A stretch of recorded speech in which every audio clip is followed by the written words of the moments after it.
Oh boy, we got those lights back. Mm-hmm.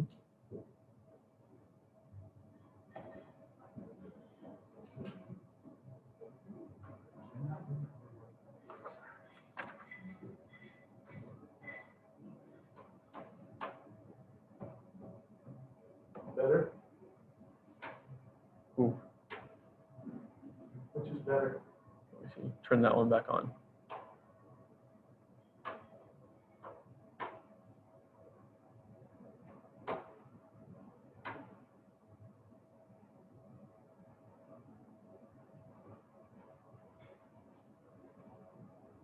I think turn it off in the back. That light over there, I can't figure out where that. There we are. Hey, Becca. Hi, guys. No audio. Hi, Dr. Stein. Hello, how are you? Good. Good. There we go. Are you there, Becca? Yep. Can you hear me? No, over here. Right, there you go. Can you hear us now? I can hear you guys just Okay. fine. I don't know if you can Cannot hear me. hear you. Yep.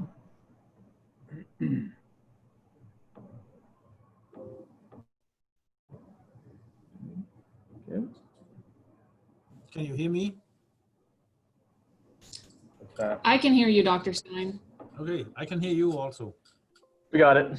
I think something. You got it? Okay. Yes. Yep. My computer was muted there. Hello? There we are. Say something, Becca. Test. Can you Good. hear me? Yes, I Mhm. can. Perfect. Dr. Perfect. Stein? Oh, he's on the phone. I think he's muted right now. I think he's, Yeah, he is. Looks like it. one final call. Well, I don't know how many participants we'll have. We'll just have to see and kind of see how this works. But we are recording this, so we will be putting it on our website. And if that's okay, I assume we can do that. Yeah, I'm fine with that. Okay. And then we could probably share it, I suppose, to put it on yours. Mm-hmm.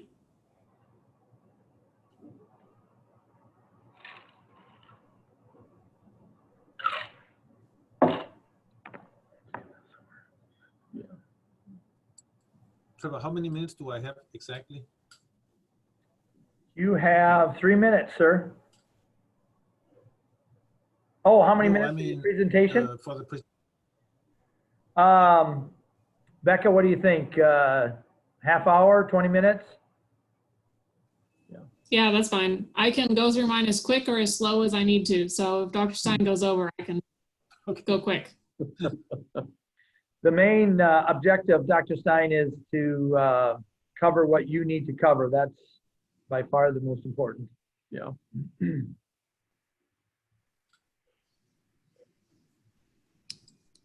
And what we'll do, Becca and Dr. Stein, is go ahead and I got a short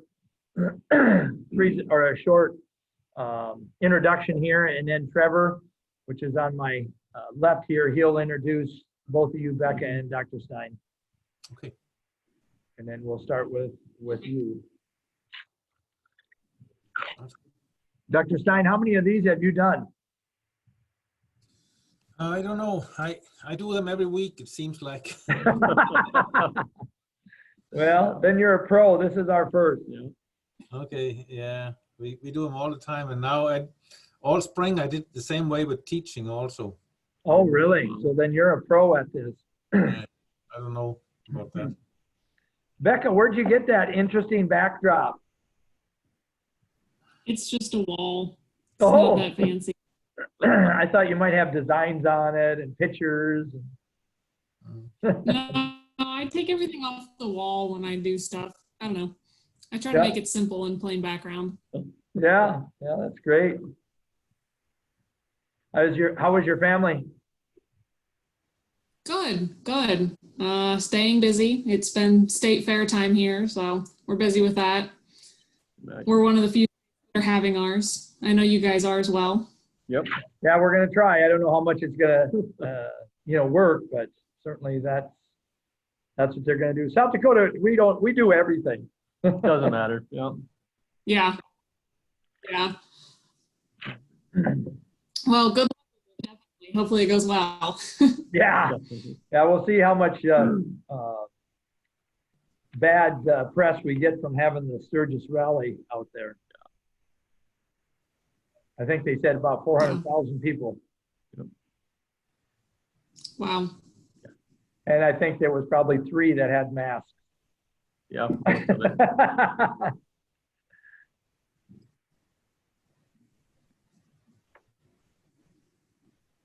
Well, I don't know as if we have too many more people that will be joining us. I'm hoping we have a couple more come on, but Yep. We got a couple here that have joined since we started.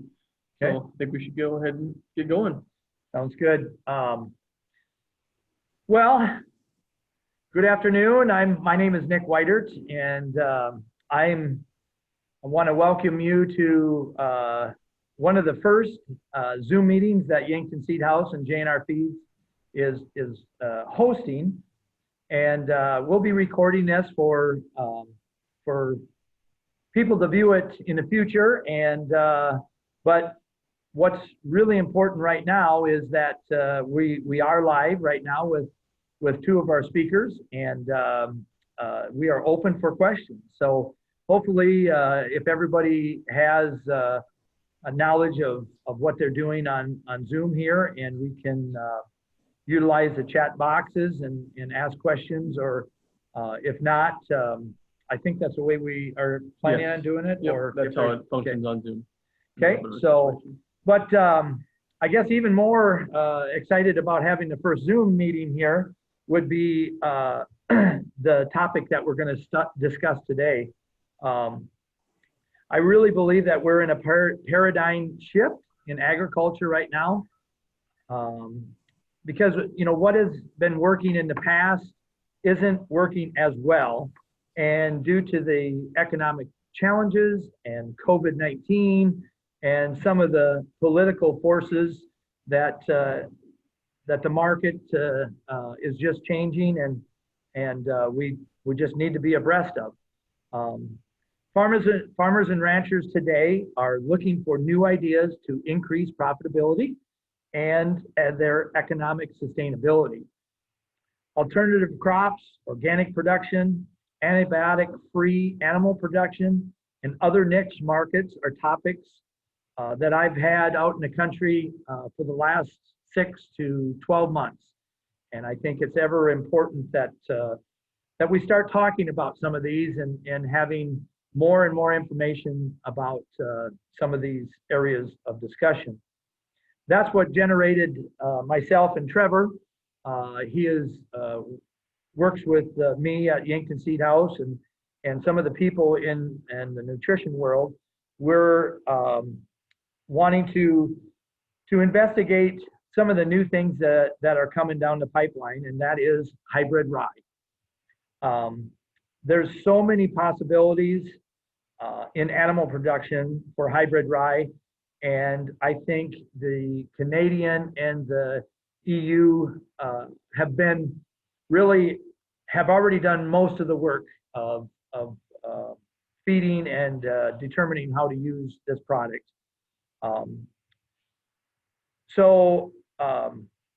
One of the things that we're talking about is hybrid rye, and that's a totally new crop for us here in the United States. It's been in production for about 3-4 years now, and I think it's going to be changing the bottom line of a lot of producers and generating a lot of interest. I know we have had a lot of interest in the hybrid rye, but there's things that today we're going to highlight with our 2 speakers that we're pretty excited about. with that, I'm going to turn it over to Trevor to introduce our speakers. And we hope you enjoy our webinar, and please join in. Yeah, thank you, Nick, and thank you to all of you for joining us today. As Nick said, I'm Trevor Hansen, work with Yankton Seed House. I'll start off with today's speakers are Dr. Hans Stein. He's a professor at the of Nutrition at the University of Illinois, where research is focused on feed ingredient evaluation, digestibility of energy, and nutrients by pigs. And also develop systems for accurate diet formulation. That'll be our first speaker. Second speaker will be Dr. Becca Bratchen. She works as a livestock nutritionist and egg product developer for KWS cereals in North America, focusing on hybrid rye and its role in livestock diets across North America. She has received her master's degree in ruminant nutrition from Iowa State University and also received a PhD in animal science from Iowa State as well. So we'll start off with Dr. Stein, if you would. Thank you very much. I think, Trevor, you need to allow me to share my screen.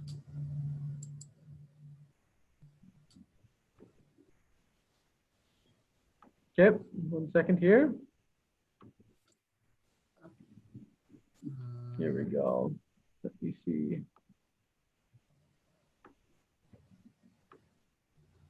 Here we go. Just allowing that to happen. 1 second.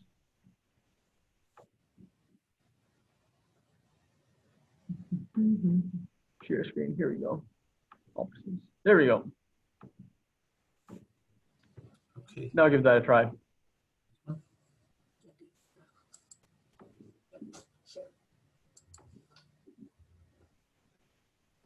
There we go. Thank you. I cannot do that. Yeah.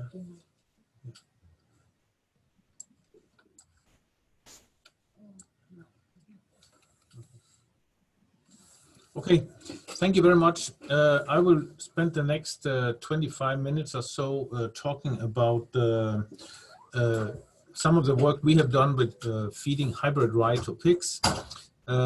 So, as Trevor said in the introduction, we do quite a bit of work in terms of feed ingredient evaluation. That's kind of our specialty here. And we typically follow a 4-stage process when we do feed ingredient evaluation. So just to show that, what we start doing is simply generating data for the chemical composition of whatever ingredient we're working with. And that means we analyze for protein, amino acids, starch, fiber, and minerals and so forth, and we get a total profile of the composition of that ingredient. So that's typically the first thing we do. Second thing is we determine nutrient digestibility, and that means we determine digestibility of energy and also digestibility of amino acids and phosphorus, and sometimes also starch and fiber. And we have done this also with hybrid rye, so I'll share a few data from this work as well. Then the third step is to, based on the digestibility values and the composition of the ingredients, we can formulate diets, and then we can determine animal performance.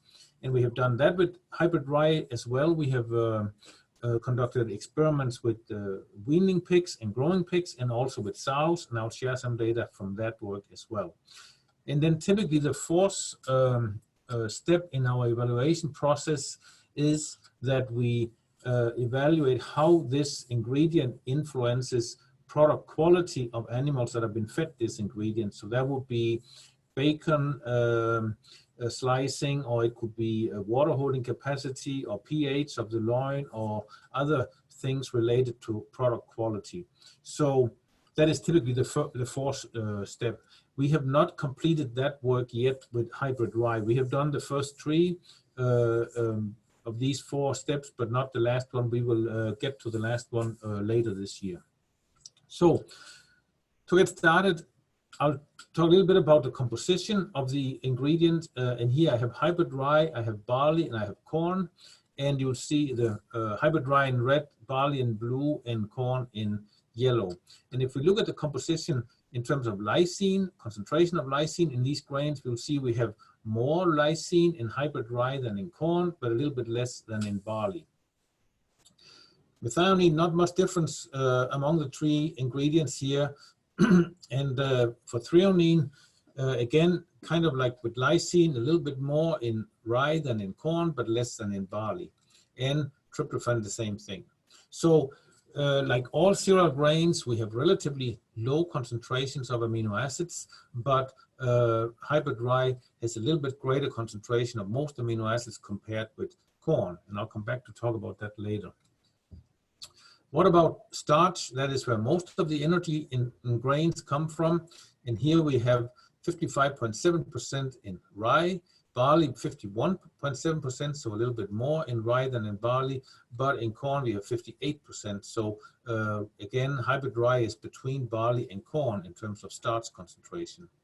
Fiber, different story. We have soluble dietary fiber, they are in blue here, and we have insoluble dietary fiber in orange. And if we look at rye, in this case, we had two different sources of hybrid rye, and the total dietary fiber was 15.2% in this case, and there was a couple of percentage units of soluble dietary fiber, and the rest here, the orange part, was the insoluble fiber. The second hybrid of rye we had contained a little bit more fiber, 18.1%, so there's a little bit of difference between the two here, but again, the insoluble dietary fiber was by far the greatest concentration, but there was a significant amount of soluble dietary fiber as well. In this case, we had two different sources of barley, both a dehulled barley and a hulled barley, and the dehulled barley contained 12.8% fiber, the hulled barley 19% fiber, and you can see that's pretty close to the highest hybrid rye here. And again, we have quite a bit of soluble dietary fiber in barley. It's the same thing as we had in rye. But then you look at corn, you get a different picture, because corn is a little bit lower in fiber, and there's basically no soluble dietary fiber in corn. All the fiber we have in corn is insoluble. That's why this box is orange completely. So the bottom line here is we have a little bit more fiber in hybrid rye compared with corn, and some of that extra fiber is in the form of soluble dietary fiber, and soluble dietary fiber is believed to be more fermentable than insoluble dietary fiber, and I'll show you some data on that also in a little bit here. So that is the composition of the ingredient. That was step one we typically do. Then in step two, we try to determine nutrient digestibility. And in this case, we use two different models. One is that we use what we call ileal digestibility. The other one is total tract digestibility. But in both cases, we have to measure what we feed to the pig. So we carefully measure what we feed to the pig.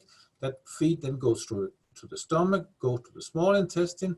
And if we use what we call ileal digestibility or measure ileal digestibility, then we put a cannula in here at the end of the small intestine, and then we can take materials out so we can compare what we get out from the end of the small intestine, compare that with what we fed to the animal, and we can calculate what disappeared, which is what we call digestibility or absorption of nutrients. So that we do this for starch and for amino acids, but if we determine digestibility for minerals or energy or fiber, we use what we call total tract digestibility, and the total tract digestibility is measured at the end of the tract, so in the fecal output from the pig, and in this case we also measure the nutrients we have in the feces, subtract that from what we fed to the pig, and then we calculate how much disappeared, and that is what we call total tract digestibility. So we have ileal digestibility and we have total tract digestibility depending on which nutrient we are interested in. So if we first look at digestibility of amino acids, we have lysine here, and again we have two different sources of hybrid rye, three different sources of hybrid rye. In this case, we have also wheat and we have corn. So hybrid rye 1 had a digestibility of lysine that was a little bit over 60%. Hybrid rye 2 was a little bit greater, almost 70%. And hybrid rye 3 was similar to number 1, a little over 60%. Wheat was greater than rye, 79.3%. and corn 78.4%. So you'll see lysine was a little bit better digested in corn compared with hybrid rye. But remember, I explained earlier that we have more lysine in hybrid rye compared with corn. And it actually turns out that if we calculate the amount of digestible lysine coming from hybrid rye versus the amount coming from corn, it's basically the same thing. So we get as much digestible lysine from hybrid rye as we do from corn. So we don't have to make many adjustments in that regard. And that would be the same for most other amino acids. I won't show all the other amino acids. I'm just showing lysine here.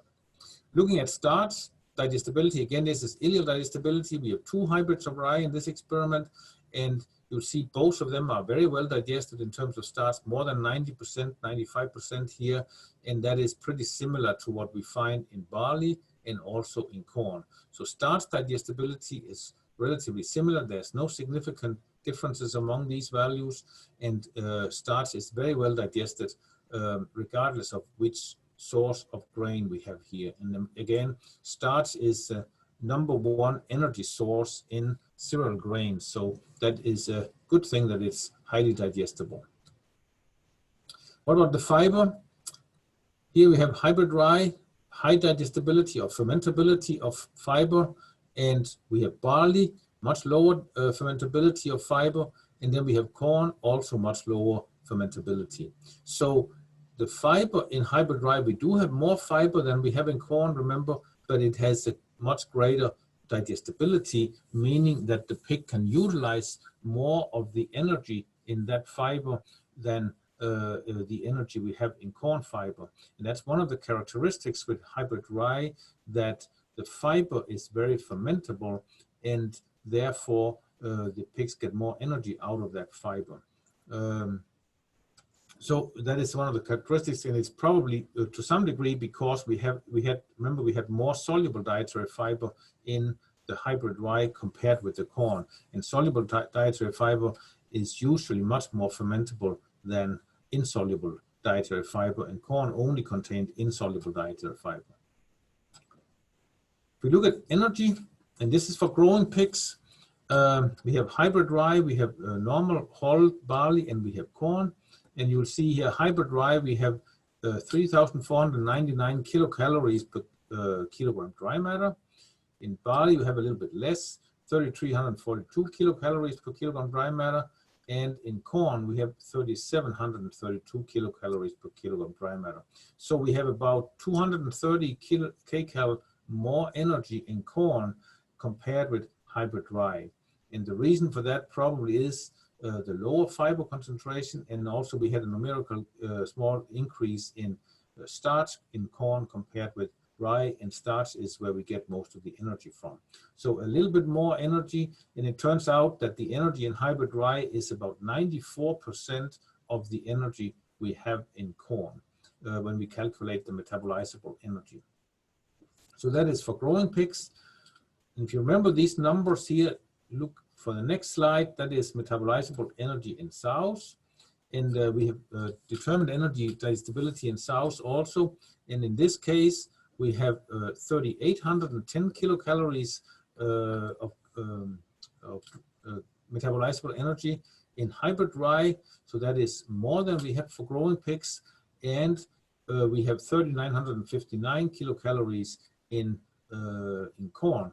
And that is also more than in growing pigs. And this is something we typically see, that sows, and these are gestating sows, they have greater absorption of energy from our feed ingredients compared with growing pigs. That's what we see here also, that the numbers are greater. And you'll also see that the difference between rye and corn here is a little bit less than it was for growing pigs. It's only about 150 kcal difference between corn and hybrid rye here in terms of metabolizable energy.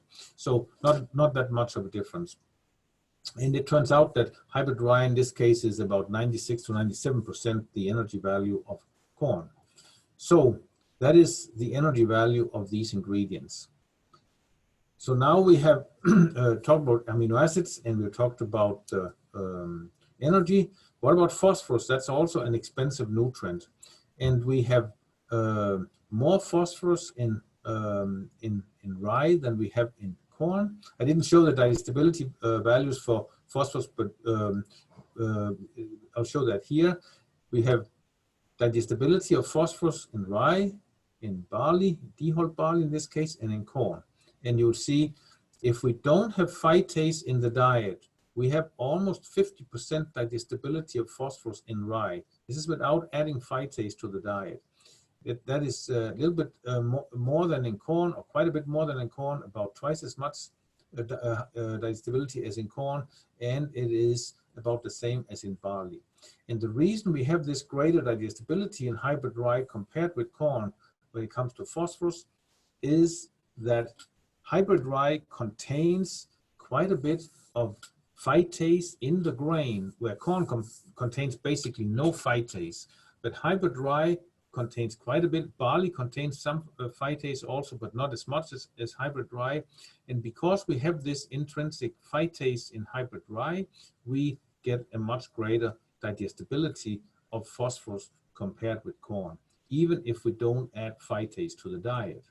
However, if we add phytase to the diet, we increase the digestibility of phosphorus in all ingredients, as you would expect, but we increase the digestibility much more in corn here because we came from a very low point, and now we get it up to more than 60%, like in the both barley and hybrid rye. So if we have phytase in the diet, there's really no difference in phosphorus digestibility among these three grains, because the increase we see for hybrid rye is not nearly as big as the increase for corn, because we had more substrate here in the corn that was not digested to begin with. So with phytase, no difference in phosphorus digestibility. Without phytase, much greater digestibility in hybrid rye compared with corn. Okay, so that is digestibility of our nutrients and energy. And based on those values, we could then start formulating diets for pigs. And so the rest of the presentation here will be dealing with growth performance of pigs and sows that are fed diets that contain hybrid rye. So we start with nursery pigs. And in this case, we had a 3-phase feeding program from phases from day 0 to 7, day 7 to 21, and day 21 to 35 after weaning. And then we included different levels of rye in the diets here. In phase 1, we had a control diet without any hybrid rye that was based on corn and soybean meal. And then we had one treatment with 8% rye, another one with 16, a third one with 24% hybrid rye. That was in phase 1, so that's the first week after weaning. From day 7 to day 21, we fed again the control diet without any rye, but then in the 3 rye-containing diets, we doubled the inclusion rate compared to phase 1. So we have 16, 32, and 48% inclusion here. And in phase 3, from day 21 to 35, post-weaning, we had 20, 40, or 60% hybrid rye included in these diets. So the highest inclusion rate here started with 24, 48%, and then ended up with 60% rye in the diet. So what happened to pig growth performance? Well, we have here the weights. Initial body weight was not different, but final body weight was not different either. See, there are no significant differences here. So feeding these diets without any rye in yellow, or then with different inclusion levels, low, medium, or high inclusion level of rye here, didn't change the final body weight of the pig. So these pigs accepted this rye that we were, these levels of rye that we were using very well. And if we look at average daily gain, average daily feed intake, and gain to feed, we can see there's no difference in average daily gain, as you would expect, because body weight was not changed, so no differences in average daily gain. Feed intake tended to go a little bit up here as we had more rye in the diet, and that is probably because we had this lower metabolizable energy in rye. So what the pigs did was as they received these diets that contained rye, in particular the one with the highest levels of rye, they compensated for that lower energy in the rye by eating a little bit more, and therefore we had greater feed intake here. And then, of course, when we calculate gain to feed, if average daily gain is not changed, but feed intake is increased, then our gain per unit of feed is reduced a little bit as we added more rye to the diet. And again, this is something that we expected because of the lower energy concentration in the rye compared with the corn. So the only difference really we saw here was in gain to feed, and in feed intake, everything else was exactly the same. So this is a significant difference also. Then we conducted an experiment with growing pigs, and in this case we also had 4 treatments, but what we did here was we had a control treatment with 67.37% corn and 27% soybean meal. Then we took that diet and we took the amount of corn here and took 33% of the corn, that's 22% approximately, and we replaced that by rye. So now we only have 45% corn and 22% rye and still 27% soybean meal. And then we had another treatment where we took 2/3 of the corn out and replaced by rye. So now we only have about 22% corn, but 45% rye and still 27% soybean meal. And then the last treatment here, we had no corn. We took all the corn out and had so 100% of the grain was rye, and then we still had the 27% soybean meal. So that's how we formulated the diets for these pigs. And if you add up these percentages, you will notice that they don't add up to 100%. That's because we also had limestone and dicalcium phosphate and vitamin premix and so forth in the diets. And we balanced them with synthetic amino acids to make sure they contained the same amount of amino acid in each diet. So we fed this to growing pigs starting at about 27 kilograms, and we fed it for 4 weeks, and we weighed the pigs and put them on trial, so no difference here. But also 4 weeks later, the final body weight was not different among treatments. So this is similar to what we saw in the nursery experiment, where we did not see any difference on final body weight by feeding rye in the diet. And remember, these pigs here to the right in with the red bar, they were fed a diet without any corn, only containing soybean meal and rye, no corn at all. So they did exactly as well as the pigs here fed the corn soybean meal diet. We look at average daily gain, feed intake, and gain to feed again. You see there's no difference in average daily gain. There was no difference in average daily feed intake. And in this case, there was no difference in gain to feed. So it looks like these growing pigs, although the rye contains a little bit less energy, as we talked about, they were somehow able to get more energy out of it, and therefore there was no difference in gain to feed ratio compared with pigs fed the corn diet. And you can say, how can that happen if we have an ingredient with less energy? Why don't the pigs get a reduced gain to feed as they should have? We saw that in the nursery pigs also. And we believe the reason is that some of the fibers in rye, they make the pigs intestines in the pigs a little bit healthier, have a better immune system, and maybe therefore they can utilize the feed a little bit better in this case. We don't know that for sure, but we have seen less diarrhea in pigs fed the rye diets, and we believe they have better intestinal health. That's the only way we can explain that there's no difference. But bottom line here was that we could take all the corn out of these diets and we could replace it with rye, and we saw absolutely no difference in growth performance among these different treatments. So that looks very good. We have not done anything with finishing pigs yet. We will start an experiment next week on that, but I just want to share one slide here with data from Europe. These are from Poland actually, where they had a control diet based on soybean meal, barley and wheat, and then they added 50% hybrid rye to that diet. So they had two treatments, either the control diet or the diet with 50% rye. And here's average daily gain. The rye treatment here in orange was a little bit better than the wheat barley treatment, control treatment. Same thing with feed intake was greater from the rye treatment, and there was no difference in gain to feed. So in this case, with finishing pigs, it looked like the pigs fed the hybrid rye did a little bit better than pigs fed the diet with barley and wheat.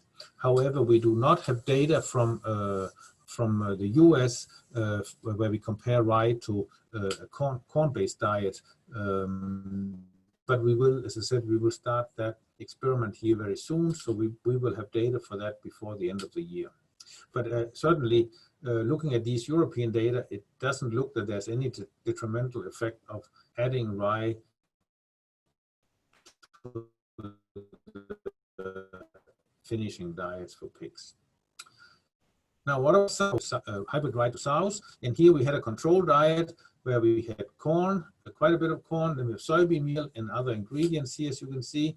And then we took that diet, replaced 25% of the corn with rye, or we replaced 50% of the corn with rye, or 75% of the corn with rye. So we had 4 different treatments: 0, 25, 50, or 75% corn replaced by rye.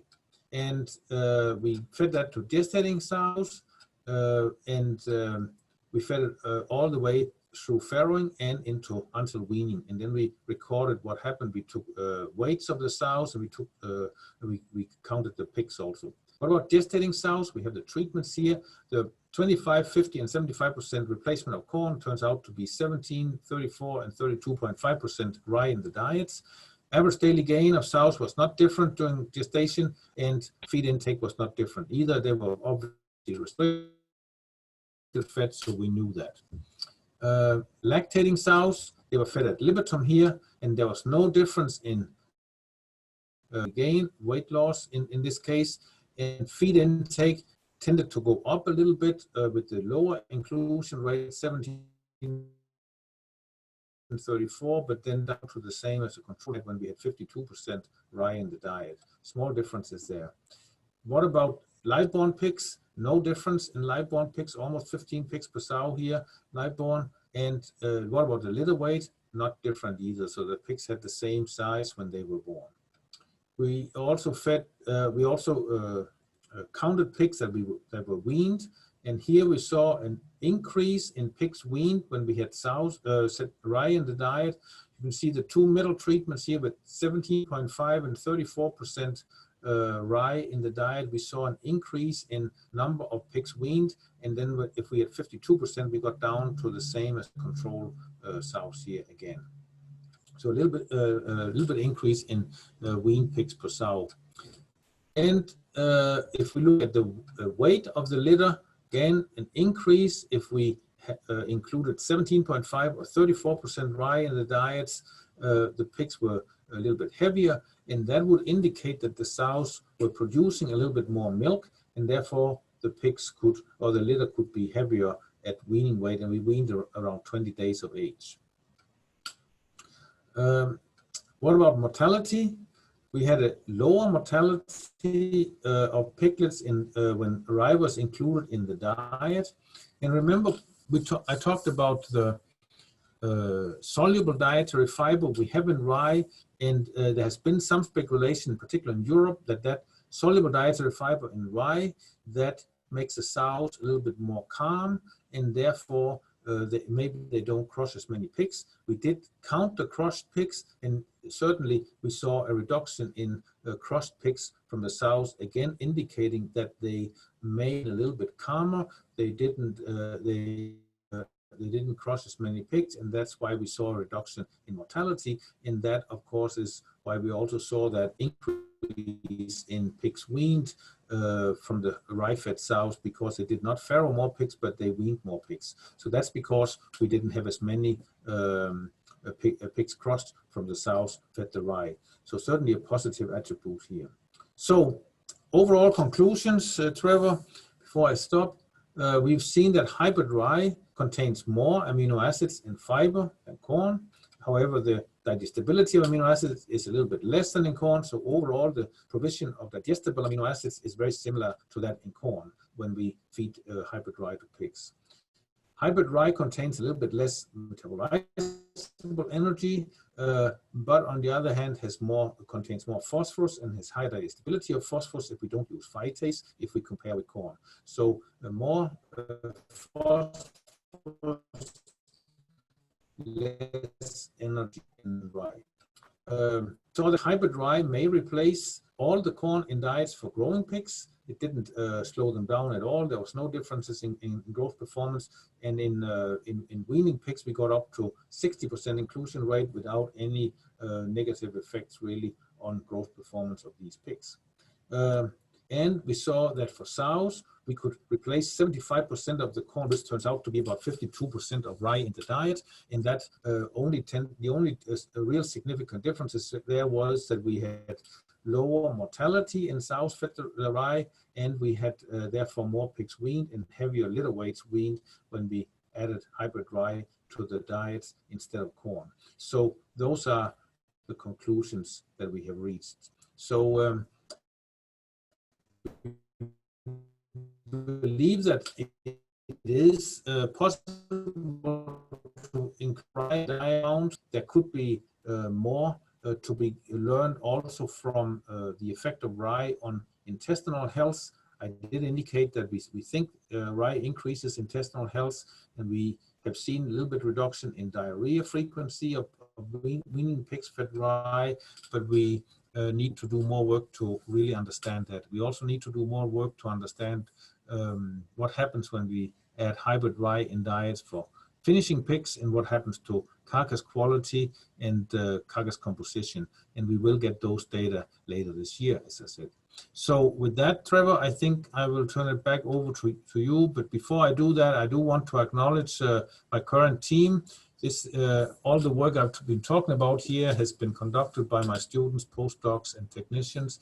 And I do want to recognize that these young people are doing all the work that I'm talking about. So they deserve that credit. So thank you very much for listening. And if there are any questions, then I will try to answer them. Dr. Stein, I have a couple here that I just jotted down, and I think you'll just wanted to clarify some of that. But when you did the digestibility on phosphorus, did you change any levels of phytase in relationship when you added the phytase, or was that a constant level when you did the digestibility of phosphorus? Yeah. When we did the phosphorus digestibility study, we added the same amount of phytase to all three diets. So we did not distinguish between the three. What level were you shooting for there? I think we added 500 units, but I'm not 100% sure about that. I think it was 500 units FTUs of phytase, yeah. Okay, so maybe on the side of, would that be considered super dosing? No, that's not super dosing. That is a relatively low dose of phytase. Okay. I think that was the main thing, I guess, that I was wondering about there. So I don't see any questions in the from the participants. Certainly, you certainly can. Anybody that can type in or whatever, and we can take a look at them and show them or ask them at the end of the presentation. Will you be staying with us, I assume? I will be staying here. But I have to correct myself. We actually added 1,000 units of phytase. I couldn't remember it, but I just checked it here. We added 1,000 units of phytase in all the diets. So sorry for not remembering that. It was probably early in your research. So yeah. I guess I really see some interesting things on that south side, and I think Becca will really get into the economics of it. I know that that part will everybody will be excited to see some of that stuff. So with that, I think, Trevor? Yeah, we'll have Becca have you present on your economics of feeding growing hybrid rye. That's really exciting part, as Nick said. Yeah, thank you very much. Hang on, let me get my slide shared here real quick.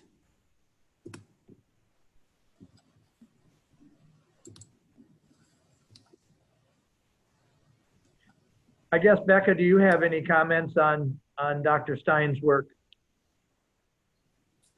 No, I think it's really exciting, the stuff that we're seeing. I think we definitely have some more questions that need answered on those growing pigs and why we see this, where we suspect on paper there should be a difference in terms of performance, and those pigs are really just head-to-head performing with our corn-based controls. I think is very interesting. And some of the data I'm going to show you here in just a minute, I think kind of supports that as well. We've seen some similar things.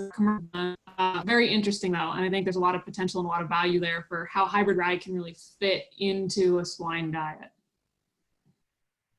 Thank you.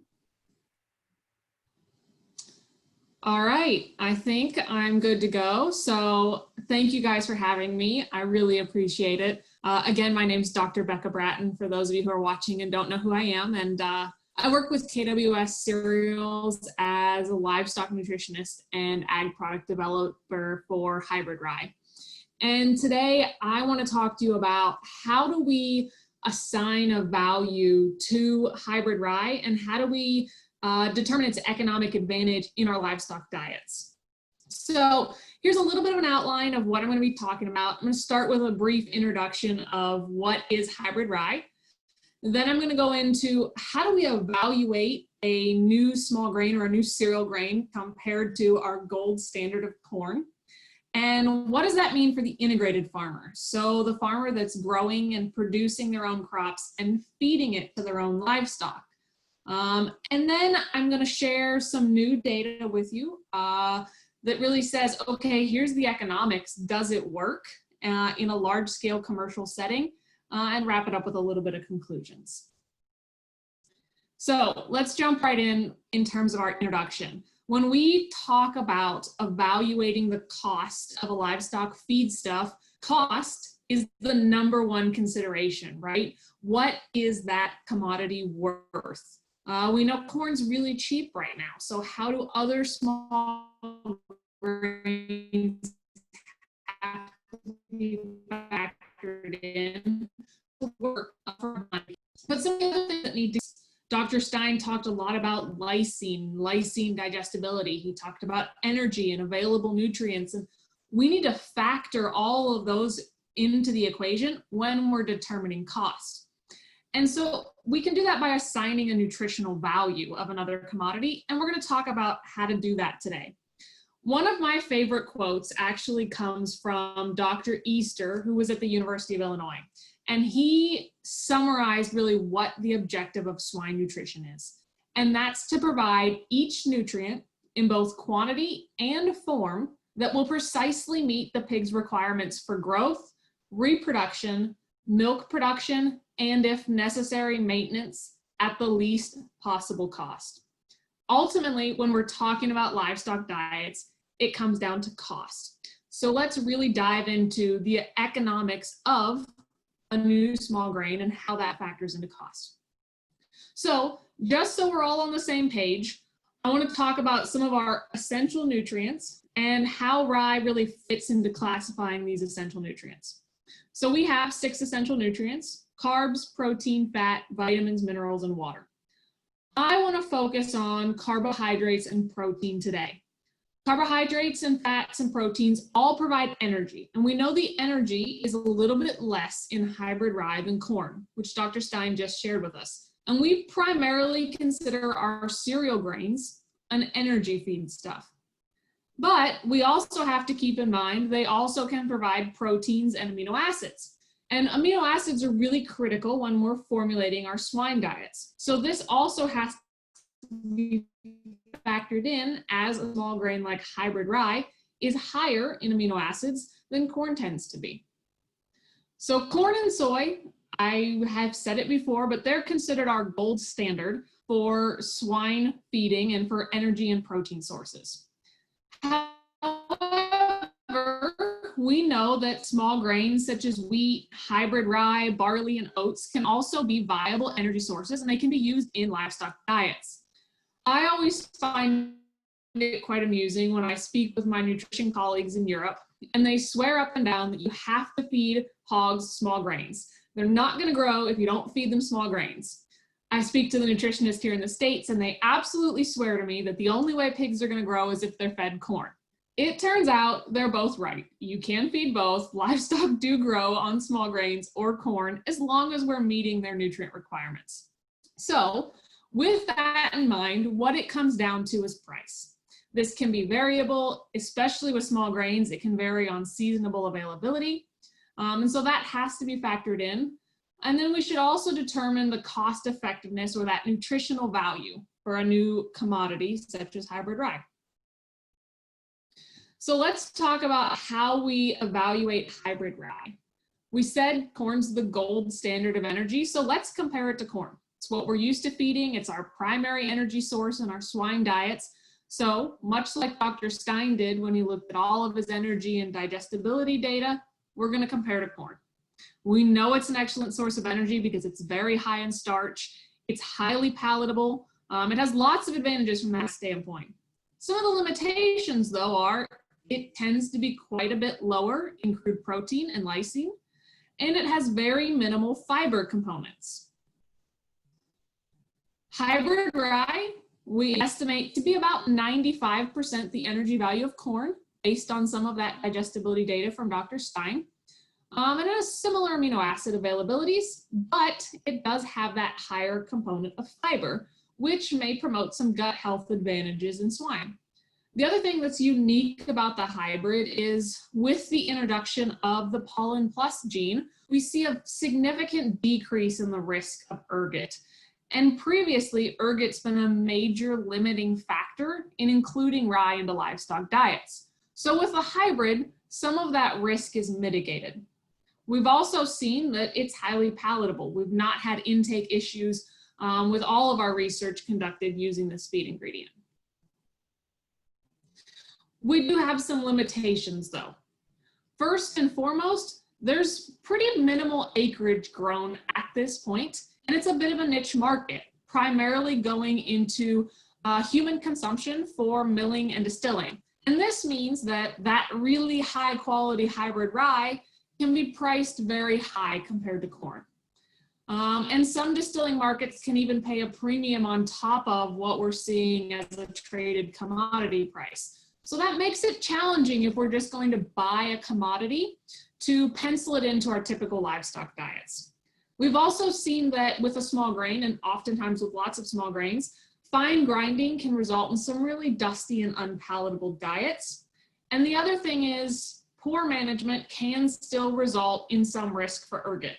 So I always encourage livestock producers that are planning on feeding hybrid rye to just send a sample in and get a test to make sure there's not a risk for ergot. So if we're going to talk about a head-to-head value between corn and other small grains, I think it's easiest if we compare energy and our most limiting amino acid for swine, which would be lysine. So if we look at these numbers, we can take the DE for corn of 3961 and a lysine content of 0.21% or 0.29%. And from there, we can take book values for those other ingredients and compare how energy and lysine are to corn. There's a little bit less energy in rye, but a little bit more lysine. So from there, we can calculate if we were just to purchase a commodity, let's say corn's priced at $3.75. I know it's not $3.75 right now, but for ease of math, for probably a more usable number, hopefully in the future, we can take $3.75 and calculate what you could afford to pay for the same amount of energy per bushel for wheat and the same amount of energy per bushel for protein in corn. One of the things we have to remember when we're making these conversions is that a bushel of corn does not weigh the same as a bushel of wheat or oats. It does weigh the same for rye, which makes those calculations a little bit easier, but it's something you have to keep in mind when you're making these comparisons if we're talking bushel price versus price per ton.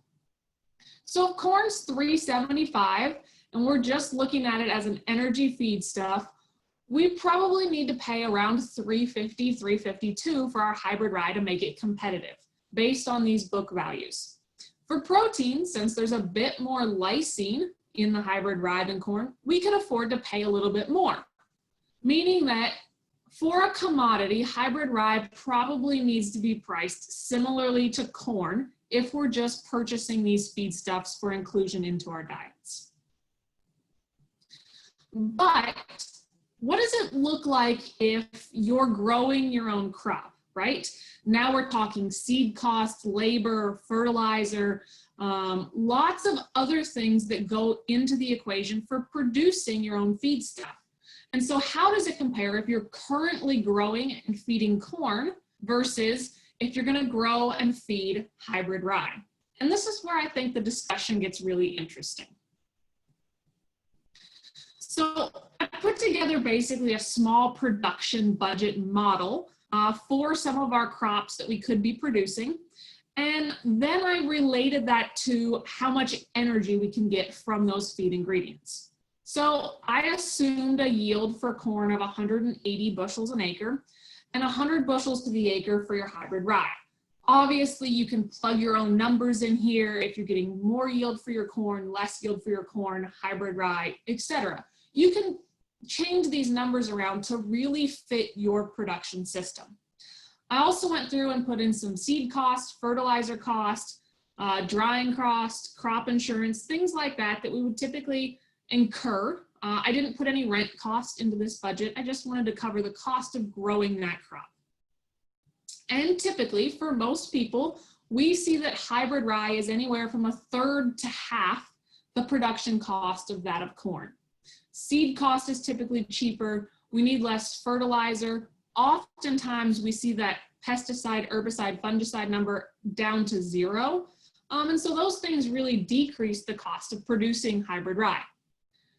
Now we are getting less yield, right? So if you need every ounce of corn that you're growing, maybe hybrid rye isn't a fit for you. But if you're growing more than enough corn, you're selling some, you're feeding some, then I think hybrid rye becomes a really interesting discussion point. Because when we look across the bottom here, I calculated out how much energy we could get per acre from each crop. Now we're getting less total energy per acre from hybrid rye than we are from corn, because corn's very high energy and it's higher yielding. But when we factor in the cost to produce each unit of energy, that's where small grains actually start to become very attractive to the integrated farmer. When I put this budget together, I was actually really surprised to find that wheat, hybrid rye, and oats are all a cheaper source of energy to produce than corn. So for the integrated farmer that's growing and producing their own feed stuff and then feeding it to their livestock, I think this offers some real advantages. There's more that we're not talking about though, right? So South Dakota State's done lots of research saying that if we diversify our rotation and include a small grain into our 2-crop corn soybean rotation, we can actually improve our subsequent corn crop yields by almost 10% or more. So we're diversifying our rotation, we're improving our subsequent corn crop yields, we're improving our soil health, and by introducing a small grain like hybrid rye, we're providing a really unique opportunity to get manure applied in the summer or late summer, and we have a substantial amount of time to establish a high quality winter cover crop that could include nitrogen fixing legumes to help us build a nitrogen credit for that subsequent corn crop. So there's a lot of things that are really playing into this story about value added for the farmer. The other thing we haven't talked about and wasn't included in the price budget is the additional straw that you're getting from hybrid rye.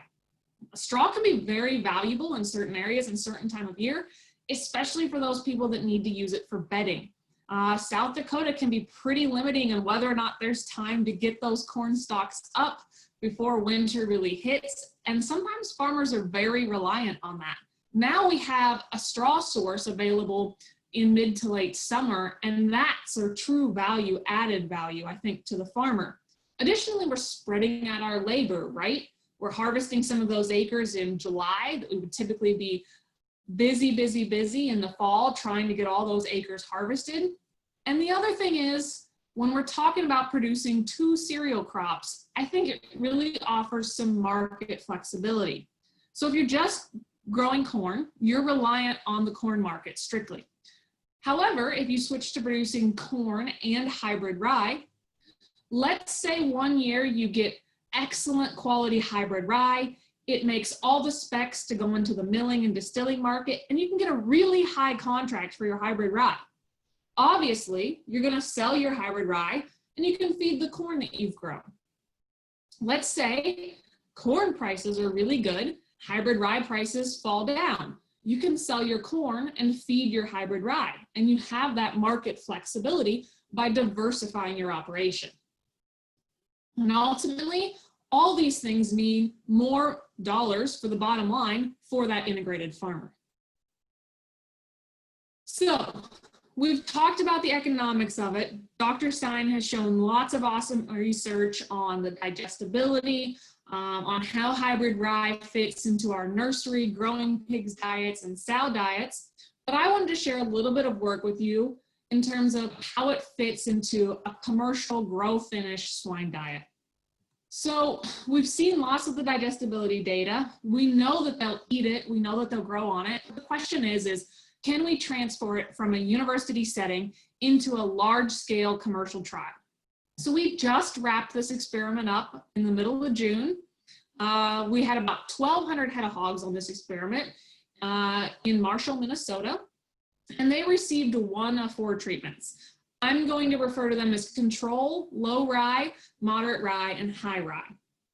The control was a typical corn-based control diet composed of corn, soy as a protein source, and then mineral vitamin supplement mix. Low rye, we replaced 20% of that corn with hybrid rye. Moderate rye was 40%, and then our high rye was 50%. Now, a little bit different than what Dr. Stein did in his growing experiment is we actually formulated all of these diets to be isocaloric and isonitrogenous. So, same amount of amino acids available, but we did add some choice white grease to those rye diets to make sure that on paper, the energy value was exactly the same across the board. So keep that in mind as we look at some of this data, because I think you're going to see some interesting results. On paper, based on these experiments, we expected, our hypothesis was that there would be no difference in performance regardless of treatment. So we look at our final body weights, and numerically, these are all pretty similar. We don't see a big difference in terms of our final body weight. We look at our average daily gain. Again, all of these hogs performed very similar. This is exactly what we expected. We formulated these diets to be identical on paper in terms of energy, nitrogen, and amino acid availability. And so these numbers look exactly like we expected. What became a little bit interesting is we actually started to see a decrease in our average daily feed intake, with those high rye hogs consuming a little bit less than our control-based or corn-based control-fed pigs. Now, this then related to a little bit of a decrease in feed efficiency. I'm showing feed to gain here. Dr. Stein did show gain to feed. So this number would go up if I was looking at gain to feed. So keep that in mind. I know that can be a little bit confusing. I'm looking at feed to gain here, but we did see a bit of a decrease in feed to gain between our corn-based fed pigs and our high rye hogs. Now, this led us to believe that despite on paper, those diets having the exact same amount of energy, we actually think we undervalued the hybrid rye in this experiment. And we think that could be for a couple reasons. One, perhaps we were promoting gut health like Dr. Stein talked about, and that hindgut was healthier and better able to utilize some of those nutrients. Or another hypothesis that we have is that as those pigs get older and more mature and their hindgut continues to develop, they're even better able to use those fiber components that are in hybrid rye. And so they're able to get more energy from the hybrid rye as they grow and get older.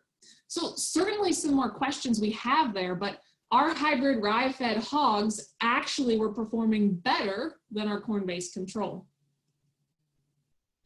We were also able to collect a little bit of carcass data. As I'm sure you're all aware, COVID-19 took a huge impact on the swine industry, and we were scrambling to find packing plants that we could actually take these hogs to, as we were trying to get pigs shipped in that May, June timeframe. So we weren't able to collect carcass data from every hog in this experiment, unfortunately. But what we were able to collect looks very good for those hybrid rye fed pigs. We looked at percent lean. We saw no difference across our treatment. We also saw no difference in our carcass yield percent. So we think we probably wouldn't have seen much of a difference even if we were able to collect more data from all of those hogs, but we were really grateful we were able to get some. So one of the things I worked with the nutritionist at the swine operation here where we did this experiment was to talk about what's the caloric efficiency, or what should our energy value probably have been for the hybrid rye. It was pretty clear on our data that we may have undervalued it, right? We didn't give it enough credit for the amount of energy it brought to the table. And so we back calculated some caloric efficiencies, and we calculated an adjusted net energy for our hybrid rye. And based on that adjusted net energy, we actually determined that hybrid rye has about 98% the energy value of corn. So it's almost a one-to-one comparison from an energy standpoint. Again, that could be a gut health component, that could be those older animals being better able to handle that fiber, but we certainly think that hybrid rye is closer to value for energy to corn than we originally thought. So some general conclusions. What does this all mean? We think that the hybrid rye certainly offers a very favorable nutrition profile and can be easily incorporated into our livestock diets as an alternative for corn. Whether that's nursery pigs, growing, finishing sows, we certainly think it fits. The other thing is the economic value of hybrid rye looks different depending on your market system. As a commodity, strictly purchased as a commodity, it needs to be priced competitively to corn. However, if you're an integrated farmer, we think there's huge benefit for how hybrid rye can fit into your operation, both diversifying, adding soil health, improving subsequent crop yields, all of these things playing a huge advantage into hybrid rye for the integrated farmer. And one of these reasons is the cost of production is so much cheaper in hybrid rye compared to corn. Last point, the nutritional profile of hybrid rye is certainly unique to corn. Dr. Stein touched on that, whether it's fiber, phosphorus, and so this may give it an added value on top of corn in terms of gut health and some of those fiber components. So I think that also has to be kept in mind when we're including this novel feed stuff into livestock diets. With that, I certainly want to thank you for your time. My contact information is here on the screen. This is my email and phone number. And then you can find KWS on Twitter at KWS Group NA. And my personal Twitter is at Hybrid Rye Girl. If you want to follow me, I tweet lots of things out about hybrid rye on a pretty regular basis. So feel free to jump in and tune in there if you want to learn more about hybrid rye as well. And with that, I will take any questions. Well, thank you, Becca. I love your Twitter handle. Thank you. I know you've had a lot of interesting tweets on that. I think it's a great one to follow, and I think we both of us have learned a lot from some of the tweets. It's kind of interesting. I know I'm not a big tweeter, but I think everybody has fun with it. So that sounds good. I do have one question, Becca, that I'd like to ask. What was the genetic makeup of the commercial unit that we were working with, and was there any health challenges? So genetic makeup, I couldn't tell you exactly what line they use. They are very typical commercial white crossbred. I couldn't tell. I have to go back and look and see what line they are, but very traditional commercial hogs. Okay. We did not have any health challenges. In fact, we had an incredibly healthy herd. We had less than a 2% death loss in that trial. So very, very low. That was death loss and removals, actually, less than 2%. We were closely monitoring health because in some experiments, we have actually seen some differences if there's been a bit of a challenge where some of those hybrid rye hogs perform a bit better or have less of a challenge than corn-fed hogs. And so we were closely monitoring that in case something came up because we wanted to see if there was a difference. But with 2% across the entire trial, we had an incredibly healthy group of hogs. We can't complain about that, but no challenge. You know, it's interesting. When we started using distillers in our rations and things, there was a big push that distillers was going to solve a lot of our health problems and digestive upsets and things. And we had all this data that they thought that it was going to do that. And here, I think we're starting to have some excellent research that is supporting the health of the gut with this hybrid rye. And that, I guess that's where I would like to personally see a little bit more research dug into. One of the things I hear as a consultant is constantly we're dealing with HBS and things of those nature, and that's why I asked the genetic makeup. We're working with some herds that certainly through the summer months, I should say, that has been an issue, and some of the poorer quality corn that we've been feeding this last year since the 2019 crop was a very difficult crop, very high in some negative health related issues. So I'm happy to hear that you had such good results there. Trevor, do you have anything today? I think you covered it. Yeah, that genetic makeup, that was interesting to me. I wanted to know what they made up of and what kind of herd. And that sounds very interesting and very applicable to your average producer, average hog grower. Where do you see some of the European studies as it relates to some of the all-natural and antibiotic? I'm assuming everything was done according to a vet consultant during the trial. Yeah, so this was done under very typical U.S. commercial production settings. But I think it's a really interesting point asking about some of our European research. Obviously, they are much further along in us in terms of transitioning towards antibiotic-free, organic, things like that. And hybrid rye is being very extensively studied for its role into those systems. One of the things they're focusing on is the gut health aspect. Salmonella is very closely monitored in Europe and in hogs that go into slaughter. And we've done a very large scale commercial project over there in Europe, monitoring how including hybrid rye with its advantages in terms of fiber actually minimizes salmonella in those hogs that are going into slaughter in Europe. One of the other things that's really interesting to me is in Europe, they've moved away from castrating hogs. And so they're feeding out a lot of boars over there, and boar taint becomes a true challenge. And how do we manage that and deal with that? And uniquely, the fiber that is in hybrid rye is fermented into the hindgut and butyrate, which can help with gut health, cell type junctions, and all of these things. And it actually has been shown to minimize scatol or boar taint when you're feeding hybrid rye to these growing boars. And so it's really being used for that as well. Obviously, we're not talking about that in the States at this point, but some really interesting and different avenues that are being touched on in Europe that we're not even focused on here for our feeding market. Dr. Stein, do you have any comments as it relates to some niche markets in the U.S., maybe some, looking at that health aspect?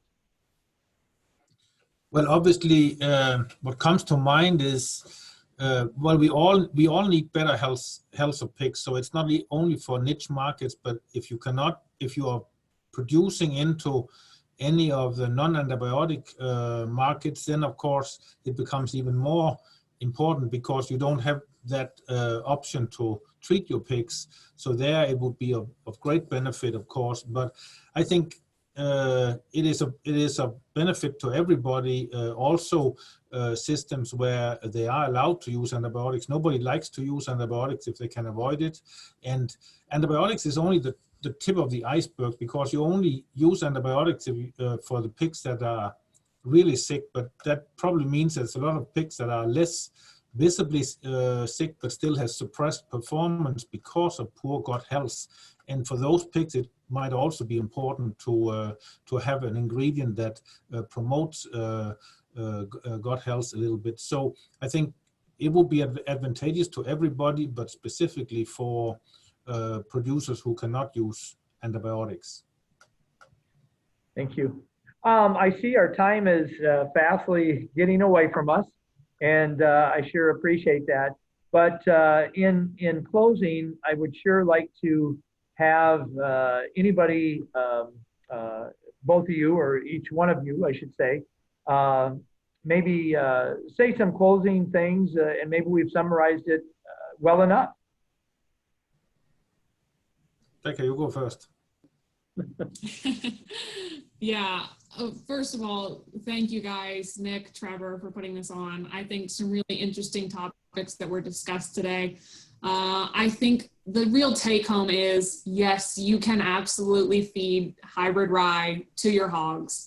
Yes, they will eat it. Yes, they can grow on it. I know there's always questions of, it's not corn, can we do it? And I think our data really shows you can. And I think there may even be some real economic value to it. I'm very excited to see the data Dr. Stein is going to be coming out with this fall. And I think there's lots more exciting stuff to come. Thank you, Becca. Well, I will echo what Becca said. I think there's no doubt you can feed it, and there are a number of places in the world where they are successfully incorporating hybrid rye into their formulations for both sows, weaning pigs, and growing pigs. So that part of the question, I think, has been answered. I think it comes down to economics. You cannot produce pigs without making a profit, and if you can increase the profit by using hybrid rye, certainly that is a very good option. And if at the same time we can have healthier pigs, then it's only an added benefit. So yeah, I'm excited too, and I think we will learn more in the future, and we will keep generating data within this space for quite some time to come. So I'm excited as well. Thank you. Well, thank you both. Trevor, we've had over an hour here talking here, and have very well qualified people. I feel amazed and honored to be in the presence of both of you. Thank you for joining us. Thank you for taking the time. Please continue your work. I think the industry needs people like you to move things forward. This is a time where, quite frankly, the profitability of the U.S. pig farmer is becoming, it's been very, very difficult. And if we can combine some of these things with soil health and pig health and better profitability, I think we're really excited to be a part of that. So with Yankton Seed House and J&R Feeds, I sure appreciate everybody joining us. And we look forward to another session, and we'll keep doing this again. Thank you. Thank you. Thank you. Bye-bye. Bye. Goodbye.